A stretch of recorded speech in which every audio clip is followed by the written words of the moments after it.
From each happily ever after, every wish upon a star.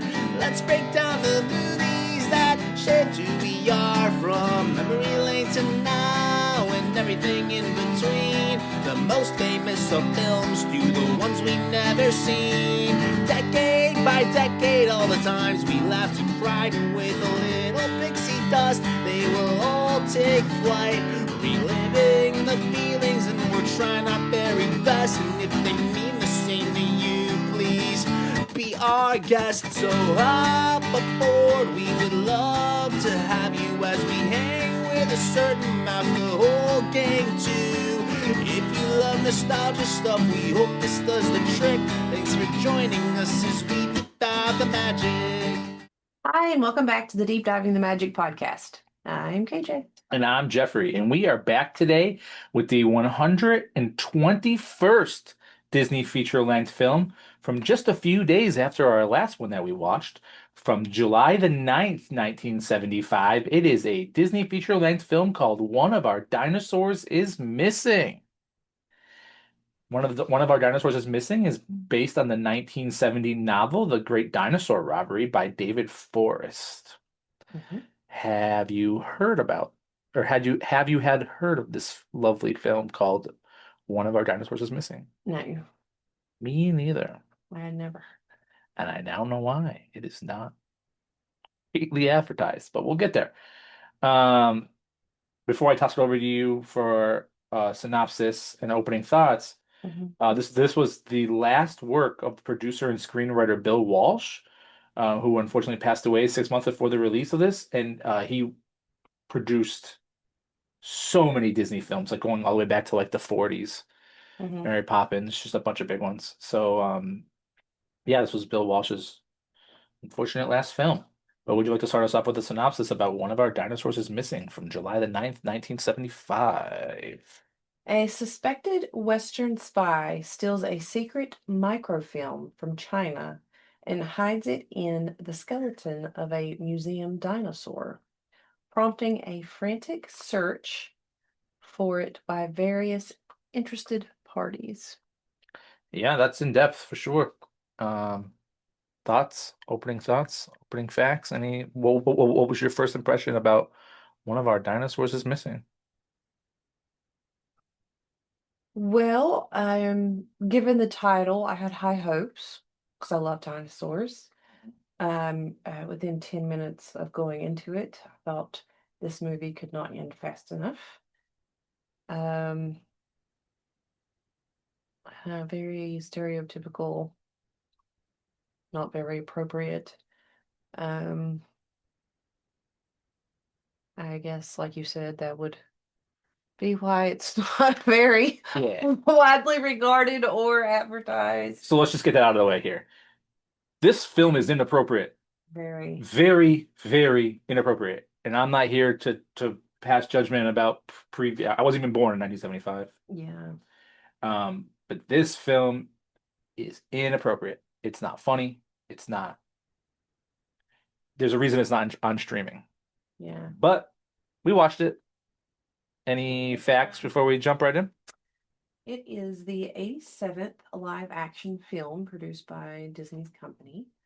The source novel, like you said, is The Great Dinosaur Robbery.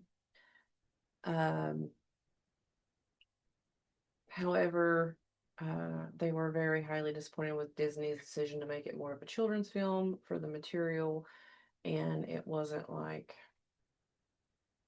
I guess it was supposed to be set in New York City and all this jazz. So there was like some differences between the things. And then the title. Does the book have a bunch of white men playing Asian people in it? That's why they're upset, because they made a Disney movie or a children's movie, not because it's a bunch of children friendly. I don't not know. because So I don't know if you could have made this more children friendly, to be honest. But anyway, the title is a parody of One of Our Aircraft is Missing, which was 1942, in which Peter Ustinov, who plays Juan, and Hugh Burden, Highness, is also appeared. So I guess they Yeah. And did Being they parked play over the tire. Asian people like they did in this film? I don't know. We never saw that movie, so I don't 100% know. Um, and this was also Hugh Burden's final film before his death on May 17th, 1985. He died at the age of 72. And this film was also broadcast on November 15th, 1986 by the BBC One in place of a light entertainment TV series, the Noel Edmonds Late Breakfast Show, 1982. The program was canceled due to the death of the stuntman Michael Lush during a rehearsal. So I guess that show was probably way better than the movie that played in its place at some point. Tis of the times, I guess. Yeah. Whatever.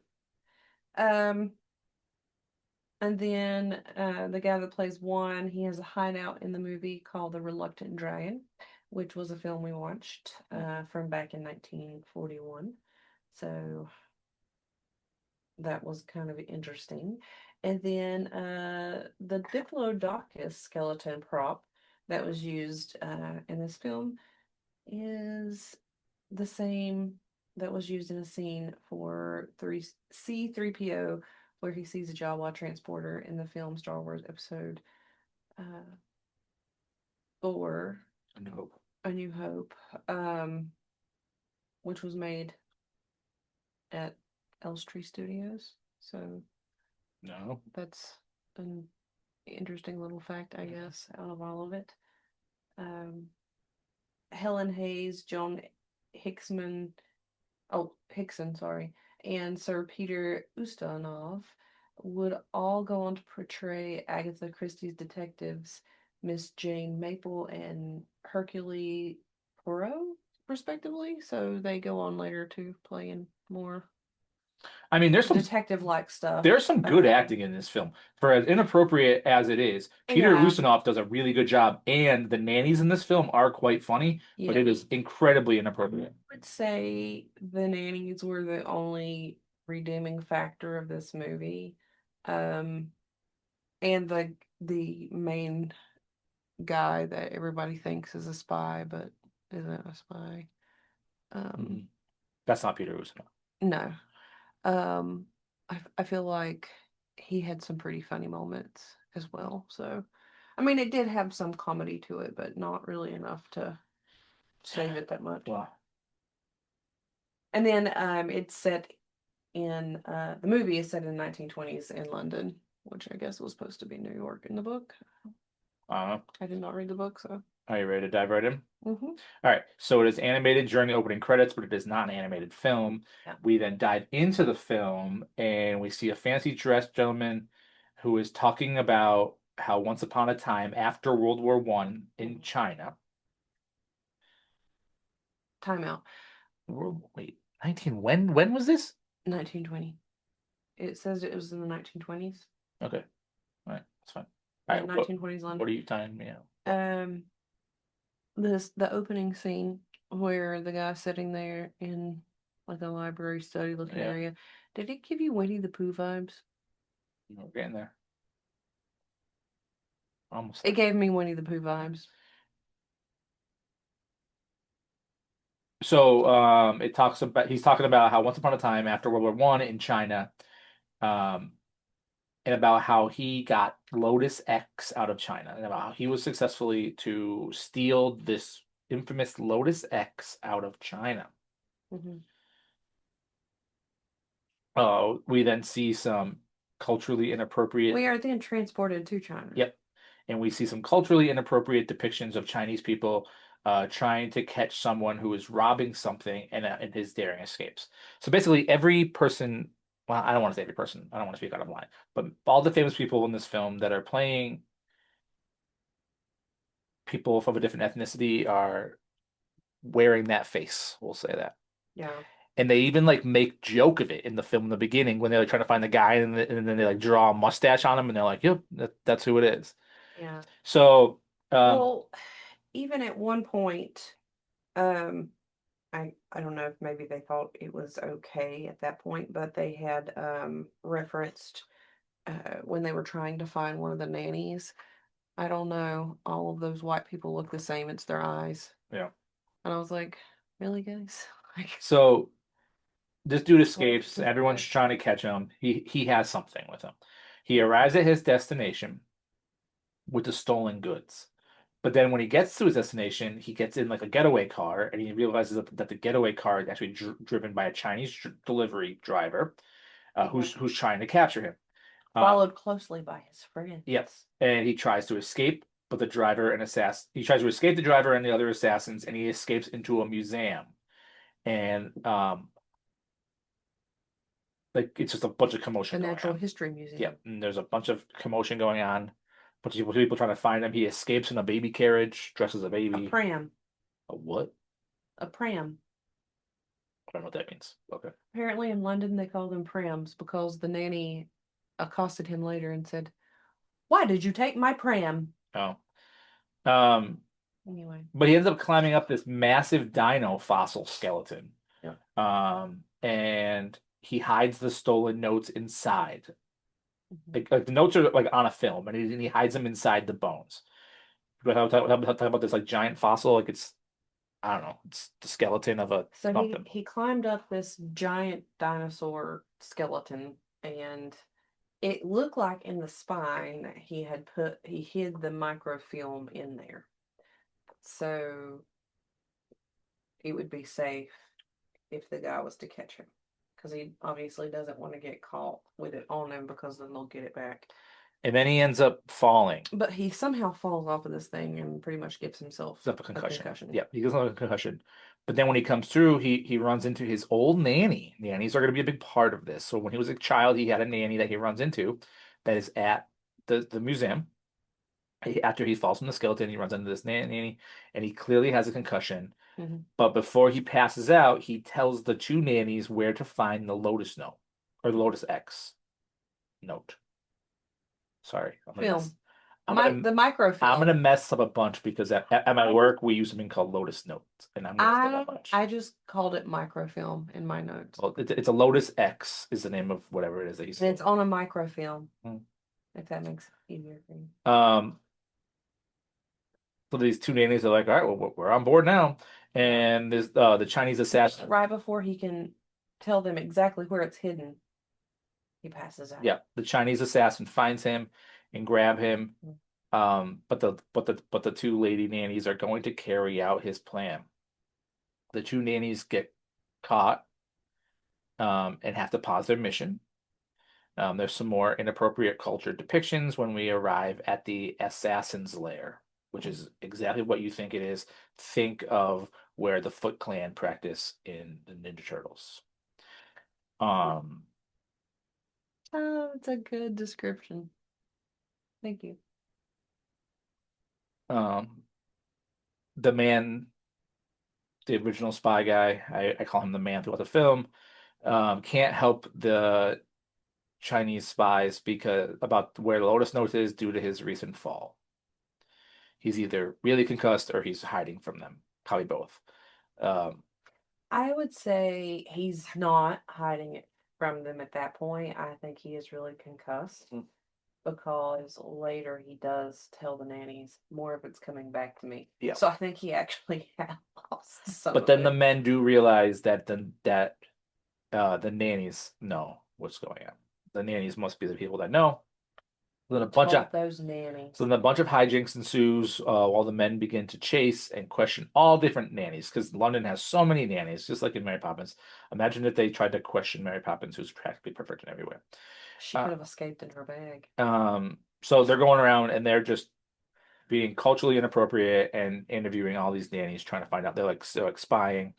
One of the nannies yells at the boy to stop reading because reading will give you brain fever, which I thought was pretty funny. The two nannies from earlier are discussing their plan in the park and how they can't go to the police. But unfortunately, one of the spies does see them. But then, of course, when he's trying to get over there, he gets attacked by a bear because he walks too close to a bear cage because, there's bears in this park, I guess. And then a bunch of other hijinks pursues, including that he's hiding inside of a ice cream cart freezer, and he ends up like getting frozen into position because he's inside of this ice cream cart. Mm-hmm. Okay. So then the nannies decided that they're going to collect other nannies to help them buy their to help them do their plan to go to the museum. But it's overheard. Like their plan is overheard. But then at closing time, all the nannies hide inside of the whale, which was actually something that we discussed earlier. Um, we discussed no, they can't be hiding inside the whale. That's too biblical or something. So then all the nannies like hide inside of the whale's Nay. mouth. Well, yes, but then one of the nannies actually made a comment about how she felt so biblical Hmm. when they were hiding inside the whale. So they decide, they're waiting for closing time, Mhm. and but then they overhear a southern man that's trying to buy the skeleton bones, and they're like, "Oh no!" Like how you called him a Southern man, and I in my notes put this guy that sounds like he's from Texas, Yeah, the southern dude because tried. it's completely a different accent. I mean, Texas is. Homeboy is from I was Texas. just there last week, so Oh, you didn't um, pick up on that? the the nannies begin their search of the fossil. Um, I wrote in my notes, toss to KJ for details about the search for the fossil. Go ahead. I'm tossing to KJ for the search of the fossil. Okay. So they are combing this thing. This group of nannies, they're going through the museum to scope out the bones on the dinosaur to look for this microfilm. So the head nanny in charge has like a, I don't know, like a diagram of this dinosaur, and she specifically gives each nanny their section of the dinosaur to scope out. And they are like climbing all over this thing and looking for the film. And then at one point, a few of the nannies are like, well, we have to go now because we have kids that we have to take care of in the morning. Sorry, we can't stay. And then we have one other nanny that looks like she's like a younger nanny out of all of them. She's excited. She's like, can I stay? Because my kids are like at Vacation with the grandparents. yeah, the coast with their grandparents. And they're like, sure, but you have to stop and have some tea with us first. And I was like, okay, first of all, you haven't found what you're looking for. You're under time constraints, but you have to stop and have tea. I mean, that's a big thing later because you're around London. But you missed the best line of the entire film. Did I? Yeah. So when they're all like looking, Mm-hmm. the lead nanny's friend there Mm-hmm. asks her, "What happens if this Oh yeah. falls on us?" And she says, "Well, we're the first people in 2 million years to be killed by a dinosaur." Yeah, that was pretty funny. The A new recruit, plant eating dinosaur at that. the new recruits have to leave, like I said, to take care of children. Mhm. But then the three nannies stay, and they end up getting caught by the Chinese spies and Yes. kidnapped. There's more cultural So the inappropriateness. spies nabbed the three nannies that were left. The nanny ends up knowing the leader Ironically, from when he was a child, um, because he was the son of the ambassador yeah, something from about how China. she knows his nanny or whatever, Mm-hmm. He married him and when he was little. this dude's like afraid of nannies, and but he's trying to be all like tough, like that's Peter Ustinov, Mm-hmm. that guy, Yeah. and he's a famous comedian, obviously, and my dog has joined the fun, but um, she says that when he was a kid, he was behind on with his toilet training, which I thought was so funny. This is where they end up arguing over the correct way to pour tea because after they're kidnapped, they're The bring correct way to pour tea, the correct way to make yeah. tea. So they are like brought back to their Foot Clan lair thing, and they're talking about who makes tea correctly, the Chinese or the British. people from London, and that's obviously a big debate. The ladies end up standing up to the spy, but they are brought to the prisoner. They are brought to the guy. Um, the nannies inform him that they still haven't found Lotus X, and he pretends to still have amnesia. Mm-hmm. So the men or the spies end up locking up these three nannies with him, saying that basically they can take care of the guy, but really they're just being locked up. And they're like, no, we have children to take care of. And they're like, oh well. Oh well. But then the young nanny, who's the one that loves adventure, and she's the hero of this. She's kind of kooky. Yeah, I she's really awesome. enjoyed her. So the young nanny tricks the guard into using karate. Mhm. So she was like, "You can't break bricks or whatever. My husband can break bricks or something." They end up tricking the dude into using karate to break the cell walls, Mhm. allowing the nannies and the spy to escape. But then again, he hits his head and he's stuck there again. So the three nannies escape. He's back to being trapped Of course he because they tricked the dude into breaking the walls. is. Yep. The nanny returns late to her children, and and this is where we learn that the spies are going to steal the dinosaur. Yep. They're going to steal the dinosaur themselves so that way they can find Lotus X. The nannies get together. The three nannies all get together to watch the spies prepare for their heist. The head nanny sneaks in to try to free her friend, but then her children also watched her, and the children also follow her. They're like trying to blackmail her. Want to talk about Want to talk about these two boys, the children? So they add some humor as well because they're used to being reprimanded. Um, I don't know if that's specifically the scene where she comes back home and it's dark, There's no scene before this, but yeah, and then she flips the light on, and they're like, "Well, what have you been doing?" And the kid's got a snake. yeah, and she's like, "Don't let that in your bed again. I don't want to see it in your bed." And they kind of just reprimand her like she always reprimands them. But then the kids sneak into like the Chinese lair to like Yeah. also in there. The man can now remember where he hid the film. Hmm. But that's when they find out that the Chinese are on their way to the museum. So the nannies escape to try to stop them. The children find the trapped man. The museum guards. So basically, the Chinese spies are like bribing their way into the museum, Hmm. and they kind of like use like, "Are you being racist to us?" to be like let in. Is that correct? From what I remember, yes. So like as racist as this film is, they use it that they're being racist to be let into the thing. So the museum guards let them in after some misunderstanding, but then they end up using force. There's a bunch more cultural inappropriateness, but they begin to steal them this massive dinosaur.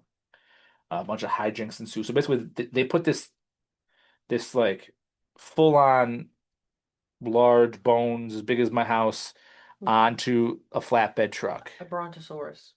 A brontosaurus onto a flatbed truck. Mhm. So for those watching on YouTube or watching wherever, if you watch when the screen gets back to the cover, you can see that they put this like these giant bones on this truck. Mm. Um, the nannies watch on as they load up the model. The nannies then steal the truck with the massive skeleton, scaring everybody in town because everybody in town thinks that this dino has come to life. Which makes no sense because It's just the bones. bones. Everybody thinks that the At one point, the somebody had made a comment like something about something. Oh, the Scots, and I was like, "Oh my God, did they think this is the Loch Ness monster on land? they Like, get what's there. going on?" So I did misquote one thing real quick. The nannies steal the truck. The The stealing nanny worry. the nannies steal like while the Asian spies are trying to finish, the nannies end up stealing the truck. So Mhm. then the spies are chasing the nannies who are driving the dinosaur. And then everybody thinks that the dino has come to life. And then the one nanny, like the head nanny, is driving. She makes the pursuers get lost in the fog because it's London. Um, She's gonna lose them. they sneak this massive skeleton past Harvard Yard. People think that it's Nessie, like you said. Um, Mhm. the giraffe at the zoo thinks that it finally found its mate. Yeah, because it hadn't found a mate yet.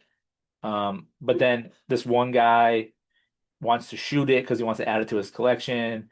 But then the pursuers end up finding them, and the chase continues. The hunter's shooting at them. It's a whole big thing. The nannies end up causing the spies to crash into each other. The nanny vehicle with the bones ends up getting stuck on a train, so now they're on a train. And it's just all this nonsense. But then the curator, I guess is our word for it, of the museum returns with his like butterflies that he got from a different country that he's all excited about. But he can't find out, and no one is there, and it's just press, and he's all excited about the butterflies, but no one still wants to talk about the butterflies. They want to talk about the dinosaur. So he's like, "Our dinosaur's here." So then he goes, and that's where it's missing. So then, like, the missing dinosaur is But in on every his British way to headline. go show the people that the dinosaur was not missing, he said, "Well, after we go look at the dinosaurs, then we'll talk about the butterflies." Because he had really wanted to talk about those butterflies. And now it's just on every headline. Mhm. They find a perfect place to hide this dinosaur, but there's something going on called the paper chase. I had never heard of a paper If chase. you know what a paper chase is, deepdivethenemagicpod@gmail.com, let us know. It's some kind of race. I don't know. Yeah, it looked like a race with young boys and paper were ripped up into shreds, but the path you ran was where the paper was ripped up. Yeah. They end up getting the police involved at the museum, and the police use forensics. And the guy, like, he's like, "Oh, I know what it is. It was taken by a bunch of Orientals and nannies, but no one believes him Mhm. because, like, he uses like forensics to like find out that it was like the hair from this or the this from this, the fibers from this, and everyone thinks that he's And the one guy that can crazy. smell. Yeah, they think that he's crazy for saying it was done by who it actually was done by. Um, Bunch of nannies. they end up the Chinese spies end up catching the two children, and we learn that like one of the boys is like, "Well, there's more than one dinosaur there at the museum." And they're like, Mhm. "What?" And then we learn that they may have spent all night chasing the wrong dinosaur. Yeah. Then they're like, if you would have just talked to us in the beginning. So then, the runaway dinosaur truck runs out of whatever it's powered by because they're like putting, See. yeah, they're like putting wood into it. They run out of wood, so the nanny has to hitchhike back. She says she's gonna stand on the side of the road and look pathetic. Um, the Chinese spies go and peek at the other dinosaur bones, and what do? They find Lotus X. Oops, it was in like they stole the wrong dinosaur. But now they have the um what they are watching for or what they are looking for. The nanny finds out that the boys helped the Chinese men, and it was the wrong dinosaur all along. So the nanny is quite upset. The nanny botched everything they say All of that work. for nothing. Um, the where are we? The Chinese spies decide that they're going to watch the Lotus X film, but they are like arguing, and then like one of the guys ends up taking over the leadership from the other guy's mistake, and right Mhm. on that. So the guy, I think that guy was trying to frame him the whole time. yeah, But ends up getting him out, whatever. So he's the new head of the London office. The man, the original man spy who stole Lotus X in the first place, gets released, but he must be immediately eliminated because he knows too much. But then at the same exact time, the nanny walks in and just grabs him, causing quite the commotion. A fight breaks out involving nannies, karates, statues, steaks. Like they're just like they're just, like in a Chinese food restaurant, just breaking everything. Again, going back to the Ninja Turtles Foot Clan. Um, the Southern dude and his wife are just trying to eat dinner, and like there's just like chaos going on all around them. The other nannies conveniently crash the returning dino right into the Chinese restaurant, just like smashes right through the wall into the thing. And then the cops are there like, well, we found the dinosaur, case closed. And now it's time to decode this Lotus X. yeah. Right. Yeah, right over there. Is some commotion going on next to you? Is there a karate fight going on with their animals? Or Yeah, Winston's trying to reenact um with Faye. He just charged at her. I thought it so was funny. it is now time to finally decode the Lotus X, like the climax of the film. Hmm. We're gonna And you learn the know, secret weapon. because we are not being culturally inappropriate or anything, we learned that this Lotus X that they've been trying to steal this entire film is just a recipe for wonton soup. Because See, it is his mother's secret family recipe for wonton soup. Not just any wonton soup. he was bringing wonton soup to America. So it was a recipe for wonton soup, and the man was in fact never a spy. He was a food connoisseur. Uh, and then it cuts back to the old man talking about how he stole the wonton soup thing. And then the more ethnically awful things, the Peter Ustinov character ends up becoming like a spokesperson for this wonton soup. And that's the film. That's the film. It was definitely something. I don't know what you would. I bet you it might have been funny in 1975. I don't know. Maybe. I don't know. What did you rate it? What do you have for facts? I already did my facts. So IMDb gave it a 5.9 out of 10. I gave it a 4 out of 10. The only thing that kept it from rating lower than some of like our other movies that rated really, really low was The Nannies. I thought The Nannies were hysterical. But Yeah. I mean, So does it make it, does it join the culture of your list upon a star? well, I wouldn't be trying to bring wonton soup onto my list, so no, it does not make its way onto my list. So then what is your list upon a star? 101 Dalmatians, The Parent Trap, Sleeping Beauty, Dumbo, The Apple Dumpling Gang, The Strongest Man in the World, Napoleon and Samantha, Snowball Express, The Jungle Book, and The Aristocats. Yeah, so this also does not make my list upon a star if you didn't know that already. My list is staying the same, and it is, of course, 101 Dalmatians, followed by a much better London Nanny movie and Mary Poppins. Next for Peter Pan, then Robin Hood, Alice in Wonderland, Bedknobs and Broomsticks, Babes in Toyland, The Apple Dumpling Gang, Napoleon and Samantha, and lastly, on the chopping block, The Aristocats. So yeah, so that was our film.